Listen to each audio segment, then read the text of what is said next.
Assalamualaikum warahmatullahi wabarakatuh. Salam sejahtera bagi kita semua. Shalom, Om Swastiastu, Namo Buddhaya, Salam Kebajikan. Sebelumnya perkenalkan, nama saya Nadia Azhar Putri Hermawan dari SMA Taruna Terpadu Kabupaten Bogor, Jawa Barat.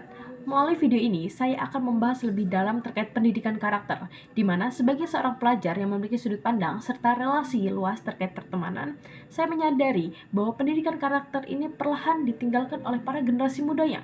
Sedangkan pada pendidikan karakter yang akan saya bahas terdapat 4 poin utama.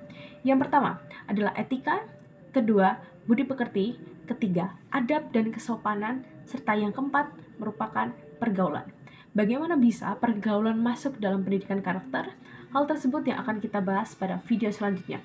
Tapi sebelum itu, kita sebagai generasi muda harus memahami bahwa pendidikan karakter bukan hanya diterapkan melalui bidang pendidikan ataupun sekolah saja, tetapi pendidikan karakter telah ditanamkan sedini mungkin untuk dapat menciptakan generasi yang memiliki pola pikir kritis serta mengimplementasikan nilai-nilai Pancasila dalam kehidupannya sehari-hari. Melalui pendidikan karakter terdapat 4 poin yang telah saya sebutkan sebelumnya, tetapi di sini terdapat 2 poin utama yang akan saya bahas terlebih dalam. Yang pertama adalah adab dan budi pekerti.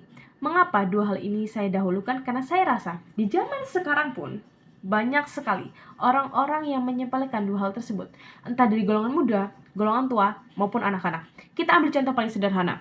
Ketika saya pulang sekolah ataupun berangkat ingin pergi ke suatu tempat, saya menemukan anak-anak yang sering kali melontarkan kata-kata tidak senonoh, seperti adalah suatu hal yang sering kali dianggap biasa oleh sebagian orang. Padahal, dua poin utama tadi sudah ada bahkan sebelum saya lahir. Tetapi dua poin tersebut perlahan sirna oleh perkembangan zaman, entah dipengaruhi oleh globalisasi ataupun ketidakpedulian masyarakat terkait isu-isu yang saat ini sedang berkembang. Di media sosial, orang-orang seringkali mengatakan bahwa anak ini gak sopan kalau dia ngomong kasar. Tetapi, ketika orang-orang tersebut menemukan anak-anak yang berkata kasar, justru dibiarkan. Kebanyakan dari mereka bilang kalau maklum masih kecil. Padahal pendidikan moral tidak terbentuk waktu dia gede, waktu dia sekolah, waktu dia kuliah, tetapi sejak kecil. Pendidikan moral sudah terbentuk sejak kecil. Dan itu adalah hal yang harusnya diperhatikan oleh seluruh lapisan masyarakat. Selain memberikan contoh dari penerapan budi pekerti dan adab kesopanan yang sering kali dilanggar oleh anak-anak di bawah umur, di sini saya ingin memastikan bahwa budi pekerti merupakan bentuk menyatakan suatu ukuran baik buruknya suatu tindakan dengan perbuatan. Hal ini bisa kita ambil sedari tadi ketika saya membahas terkait anak-anak yang sering kali berbicara kasar.